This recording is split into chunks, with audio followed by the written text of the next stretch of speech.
waxaan hadda u yeerayaa gudoomiyaha Cabdi Yuusuf Gaal-Eli mayga ku soo dhawow haloo sacbiyo waxaan rabaa dadkan caawa meesha isugu imaaday ee Soomaaliyeed inaan u mahad celiyo sida u soo ajiibeen xafladda u soo camireen martiqaadkii iyo balantina uga soo dhabeeyeen gaar ahaan waxaan rabaa gabdhaha quruxda badan xafladda caawa qurxiyey la'aantiin waxba ma suurtagali lahayn aad iyo aad baa u mahadsantihiin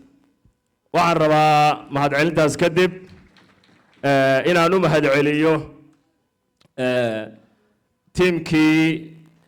rag iyo dumar lahaa ee arrintan isku dhabar jabiyey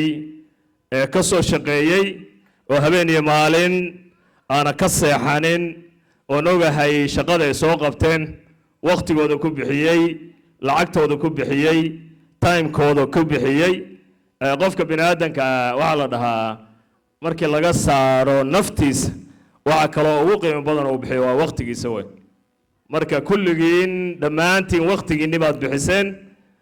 aad iyo aad baad u mahadsantihin waxaan rabaa si gooni aan ugu mahad celiyo jaaliyadda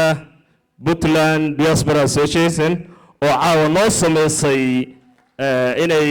hormuud ka noqoto oo hoostigan ay noo sameyso waxaan leeyahay rag iyo dumar aad baa u mahadsantihiin intaas kadib waxaan rabaa inaan u mahad celiyo dowladda Puntland oo uu hogaaminayo mudane Siciid Cabdullaahi Dani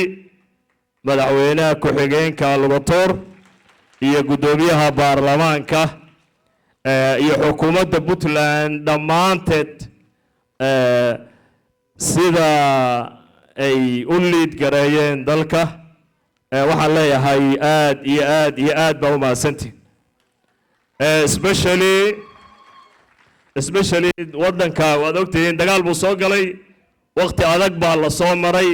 waqti qof hogaamiye kasta uusan ka bixi karin baa la soo maray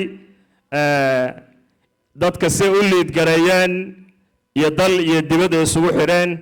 hogaankii dhabta ahaa ee dalka argixisada markii ku soo duushay ay qaateen iyo isku tashigii ka dhacay waxaan leeyahay mar labaad iyo mar labaad iyo mar labaad waa mahadsantihiin dadka reer Puntland iyo ummadda Soomaaliyeedna way idin ogtahay abaalka aad u gasheen waana leedin xusi doonaa waxayna noqon doontaa wax taariikhda galo oo bugaag laga qoro argagixisada waqti yar baa u meel wax yar baa u haray insha Allah waxaan filayaa weegaga soo socda in la dhameystiro meeshii ugu dambeysay bay marayaan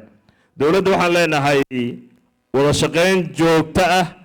xogogaal baan u ahay meesha wax marayaan ayadoo ay jirto